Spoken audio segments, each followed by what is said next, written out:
Se você já passou tempo suficiente na internet, você com certeza já se deparou com pessoas que se tornaram personagens, que se apresentam como personagens. Então, nesse sentido, a gente pode falar desde aquele pessoal bem moleque mesmo de internet que fica usando aquelas imagens e aquele comportamento meio Peaky Blinders, assim, tentando imitar personagens, até muitos conservadores aí na internet, como por exemplo o Guilherme Freire, esse pessoal que se faz de puta estudioso e fodão e que sabe de tudo e que é um grande homem e não sei mais o que. E uma coisa muito marcante disso é que, é claro, é muito mais difícil você ter um comportamento desse tipo na vida real, porque você não consegue manter um personagem da mesma forma quando as pessoas estão te vendo. Elas conseguem ver a hesitação no seu corpo quando você tenta pagar de fodão, elas conseguem ver o seu olhar vacilante, você olhando por aprovação e diversas outras coisas que marcam esse personagem na sua cara, além da possibilidade de você ser tão insolente que o outro cara pode te dar um soco, sabe? Então, é muito mais difícil você manter esse tipo de personagem fora da internet, e eu acredito que isso contribui para que esse comportamento não se expanda tanto assim em grupos razoavelmente normais, porque eu acho que se você tem contato comum, normal com as pessoas e não se isola muito, você acaba tendo uma noção um pouco melhor do seu comportamento e por isso você, sabe, modera um pouco a loucura. Mas ao mesmo tempo eu acredito que essa noção de se ver como um personagem e se fazer um personagem também está presente em pessoas completamente normais e em um sentido um pouco mais moderado mesmo, mais leve e num grau muito mais sutil que às vezes nem a própria pessoa percebe tão bem assim.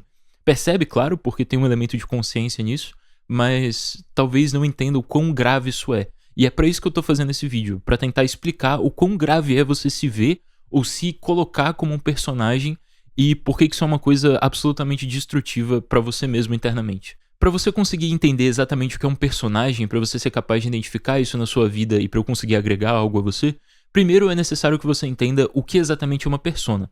Esse foi um conceito criado e usado pelo Carl Jung na psicologia, que depois caiu no uso comum como mais ou menos como um personagem, como algo que você usa como uma face externa, mas que é indevido. E não exatamente isso que a persona é muito importante esclarecer isso. O que a persona realmente é um papel social.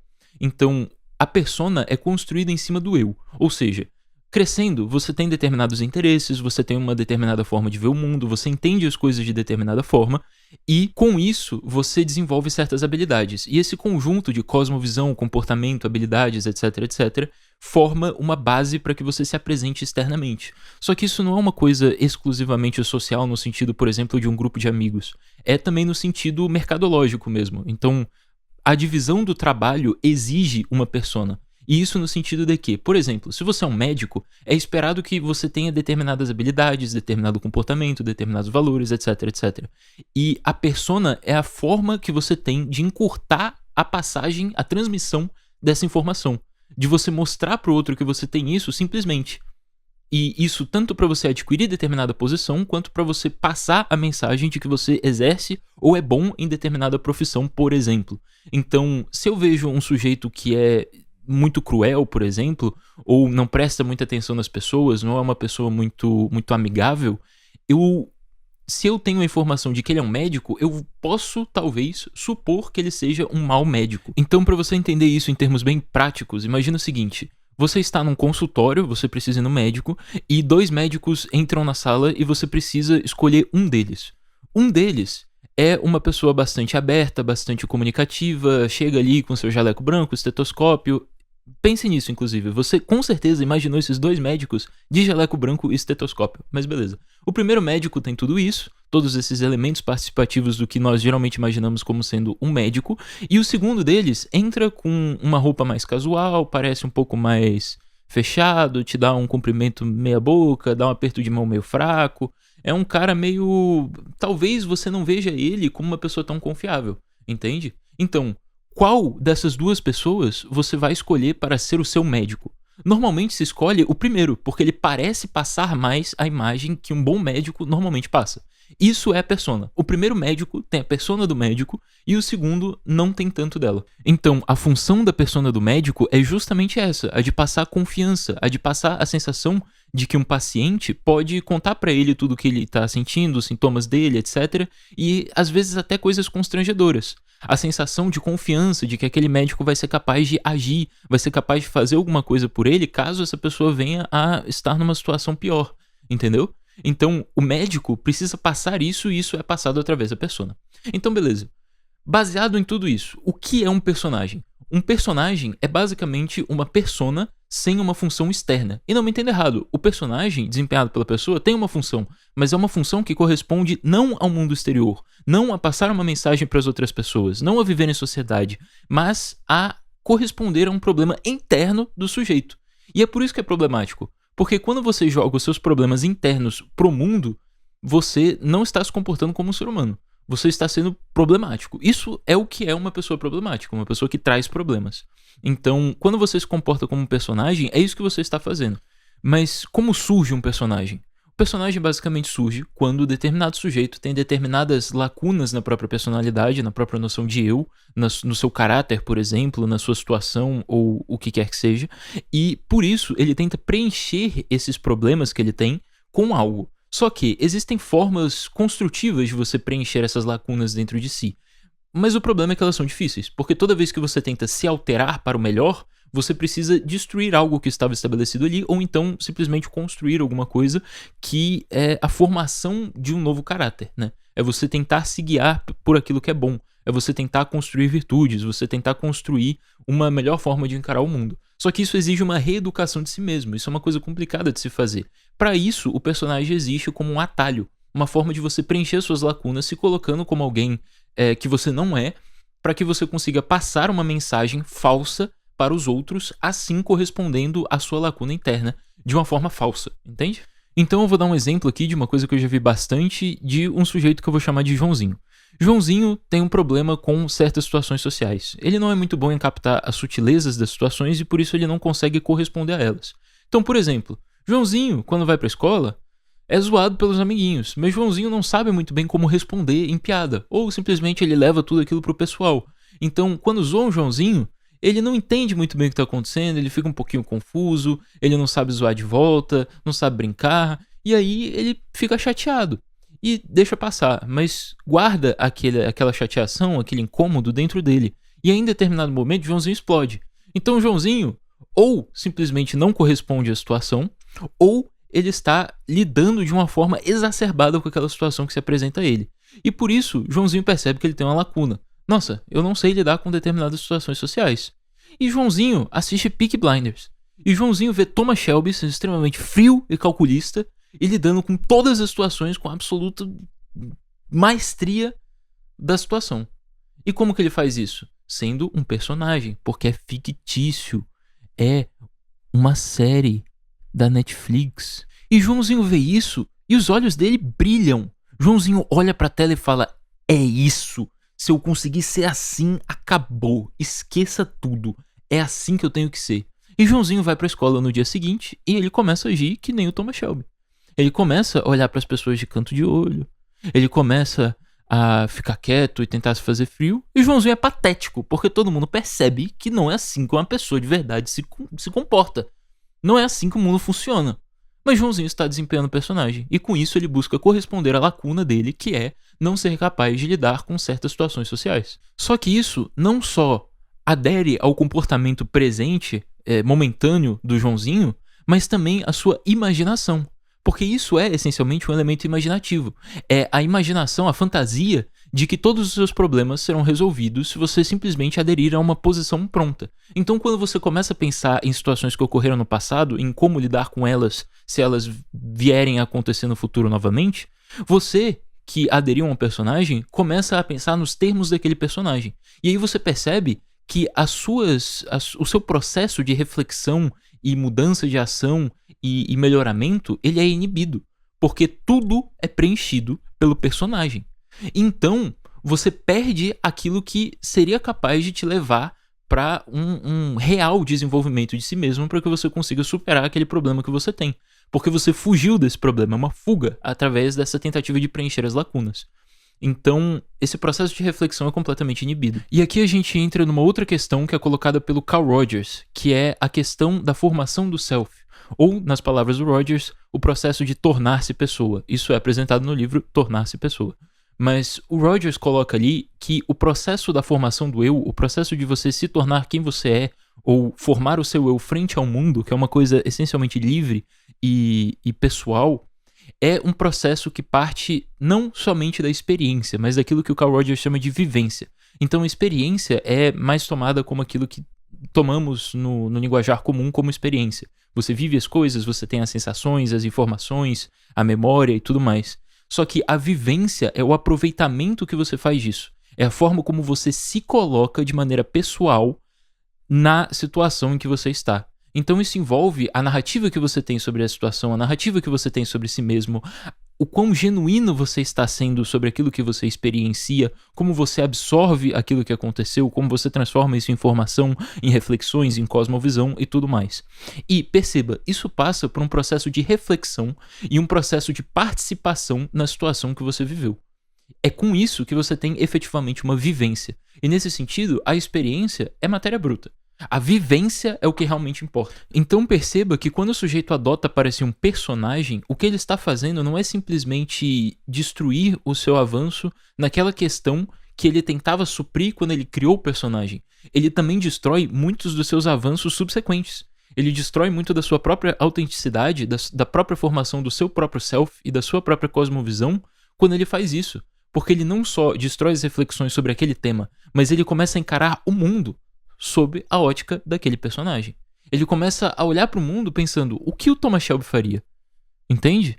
Então, quando ele faz isso, ele corrompe o seu processo de tornar-se pessoa. E quando ele faz isso, os danos são muito maiores.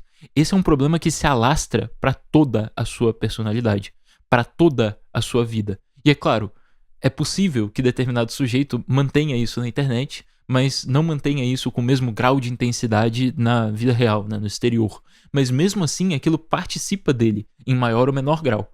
E isso gera esse problema em maior ou menor grau, mas qualquer grau disso já é problemático. E a gente também pode encarar isso sobre a ótica da psicologia junguiana. Quando Jung fala, por exemplo, da noção de concisão e formação do eu, a gente vê que na psicologia junguiana, o eu se forma através do seguinte: determinado sujeito tem determinadas situações que aconteceram com ele, momentos marcantes na vida, memórias, sentimentos, fins que ele deseja alcançar, habilidades que ele tem, propensões que ele tem naturalmente. Todos esses elementos caóticos são ordenados por aquilo que nós vamos chamar de mito pessoal. O que o mito pessoal é, essencialmente, é uma história baseada em um arquétipo que unifica diversas partes opostas da personalidade. E com isso, você consegue ter uma noção de quem eu sou. Quem eu sou é a minha história não da perspectiva cronológica, dos fatos ordenados minuciosamente de maneira fria, mas daquilo, da forma como eu observo, da forma como eu interpreto a história da minha vida junto à perspectiva do futuro e as questões do presente. A minha noção de eu é formada por tudo isso. E isso não só de maneira externa, mas de maneira interna também. Aquilo que eu pensei e talvez ninguém saiba. Aquilo que está no meu coração e talvez só eu saiba. Mas que está em mim, participa de mim de alguma forma. E quando eu encaro um problema na minha vida, eu preciso lidar com isso com o meu eu. Eu preciso buscar na minha narrativa algum elemento que talvez seja uma resposta a isso. Na minha história, no meu pensamento, nas minhas ideias sobre o mundo, na minha cosmovisão. Só que, se eu tenho um personagem, eu não preciso fazer nada disso. É tudo muito simples. Eu só preciso agir como o personagem agiria. E pronto. E nisso, aos poucos, vai se perdendo a noção da própria personalidade. Vai se perdendo concisão da personalidade. Porque esse elemento unificador interno, que precisa ser interno individual, precisa, por necessidade, ser uma coisa que é própria do sujeito, específica dele e formada por ele, porque isso é uma coisa livre. A forma como você constitui o seu eu é completamente livre, não é determinado por todos esses elementos que eu citei. Não é simplesmente uma função psicológica automática. É uma coisa que se decide. Às vezes nas pequenas coisas, mas se decide. Então, quando eu ajo como um personagem, quando eu incorporo um personagem na minha ação, e no meu pensamento principalmente, eu perco esse elemento unificador das coisas. Eu perco o elemento que forma a minha própria personalidade, que está constantemente em movimento, constantemente sendo transformada pela minha interpretação do que acontece comigo, da minha situação na minha vida e das minhas perspectivas para o futuro.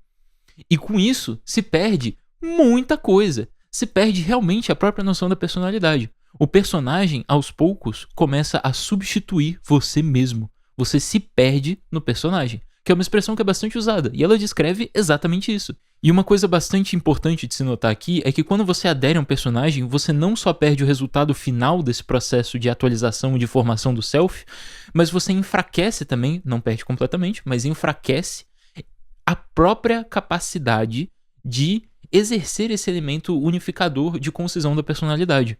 Você perde, em maior ou menor grau, mas nunca completamente, a capacidade justamente de se colocar como pessoa. Então, realmente, cada vez mais o personagem parece ser mais necessário. E por isso o personagem tende a se intensificar cada vez mais.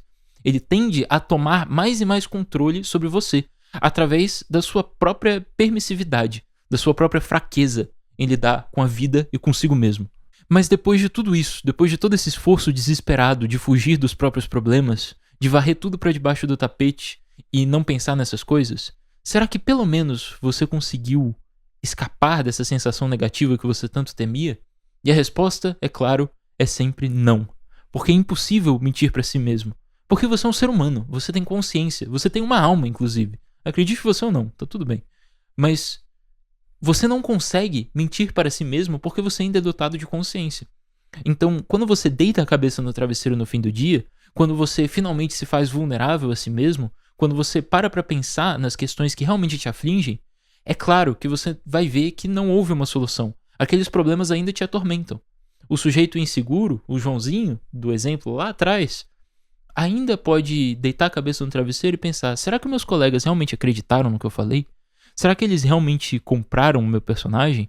E é claro que não, porque é sempre visível. E mesmo que você consiga enganar as pessoas, que por si só já é uma coisa ruim, mesmo que você consiga passar essa imagem, primeiro, ainda é uma coisa temporária, e segundo, você não consegue fugir de si mesmo. Você não consegue mentir para si mesmo e os problemas continuam se acumulando.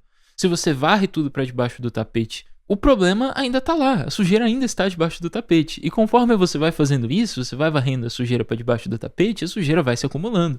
E uma hora aparece um rato, e uma hora aparece uma barata, e uma hora a coisa fica muito grande. Existe um ponto que você chega em que você não consegue mais fugir desses problemas. É assim, por exemplo, que surgem muitas neuroses. O neurótico é o sujeito que mente para si mesmo. É aquele que cria uma forma de fugir dos seus problemas a tal ponto que ele acredita na própria mentira, que ele acredita na própria situação que ele criou para fugir de alguma questão.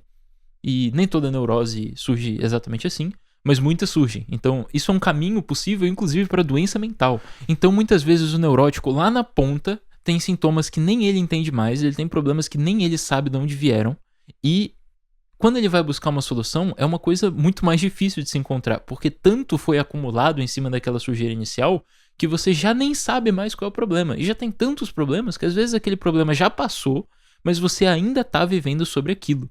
Entende? Mas então, pro ouvinte ocasional que talvez esteja nessa situação de ter criado um personagem e tenha agora reconhecido que isso é um problema e que precisa lidar com isso, qual é o remédio? E assim, me entendam, eu tenho um problema muito grande em passar prognósticos e remédios pela internet, porque eu não sei quem tá me ouvindo. São muitas pessoas aqui. Por mais que o meu canal não seja grande, 500 views num vídeo já é muito. 100 views num vídeo já é muito, porque eu não conheço todas essas pessoas. Então eu não sei como elas vão entender aquilo que eu tô falando, não sei como elas vão absorver isso, não sei se eu estou sendo preciso nas palavras o suficiente, e eu não sei como a minha ação e aquilo que eu falo vão influenciar a vida de uma pessoa. É uma coisa perigosa. Mas nesse caso, é uma coisa muito simples. Seja verdadeiro consigo mesmo. Seja verdadeiro. Se você está desempenhando um personagem e você se vê na situação em que você tá mentindo para si mesmo ou para os outros, tentando ser uma coisa que você não é, você sente isso, porque você nunca realmente perde totalmente essa sensação. Então, ouça essa sensação e se corrija. Seja verdadeiro. Corresponda aos elementos presentes do mundo e de si mesmo, e não de uma ficção que você cria para preencher lacunas. Lide com aquilo que foi o seu problema inicialmente. Tente remontar, fazer uma anamnese da sua situação, e você vai ver que existe um problema. Sempre existe um problema. Então, lide com o problema. Seja verdadeiro. Apenas isso. A forma como você vai lidar com o problema, as bases que você vai usar para isso, todas essas questões não são algo que eu posso dizer para você como fazer. Não é possível eu te dar o remédio na sua mão, de mão beijada. Se você só quer mamão, só quer mel, vá ver um coach. Entende? Aqui é a realidade. Então, lide com seus problemas você mesmo. Porque é isso que é o fundamental. Não me torne outro substituto para lidar com a sua vida como você deveria estar fazendo. Faça isso você mesmo. Muito obrigado por terem me assistido. Se vocês gostaram do vídeo, por favor, se inscrevam, deem like. E na descrição você vai encontrar o meu Telegram e o grupo do Telegram do Psicologia e Cosmovisão para você conversar com pessoas que também se interessam pelos mesmos temas que você e para você falar comigo. Você pode sugerir vídeos, por exemplo. Muitos dos vídeos que eu fiz foram sugestões de inscritos. Pessoas que me chamaram no Telegram e me falaram: Kerbs, faz um vídeo sobre isso, quero muito entender como é que isso funciona. Talvez eu faça, talvez eu não faça, mas se a ideia for boa, eu vou fazer. Então me chama lá no Telegram, dê suas sugestões de vídeo, converse com o pessoal, lá você também encontra atualizações sobre psicologia e cosmovisão. E se você gostou do assunto, do tema que foi tratado aqui nesse vídeo, eu sugiro que você vá dar uma olhada no canal e na plataforma do pessoal do Alta Linguagem. O Miorim e Malboro trataram dessa questão do personagem, mais numa visão meio sociológica de o personagem do brasileiro, né, o título do podcast. Então, gosto muito da forma como eles abordam os assuntos, aprendo muito com eles, sou assinante da plataforma deles e sugiro que façam o mesmo. Eu não ganho nada com isso, eu só estou promovendo pessoas que eu gosto, que fazem um bom trabalho, que não vou mentir para você. Então, é isso. Muito obrigado por terem me assistido e tchau.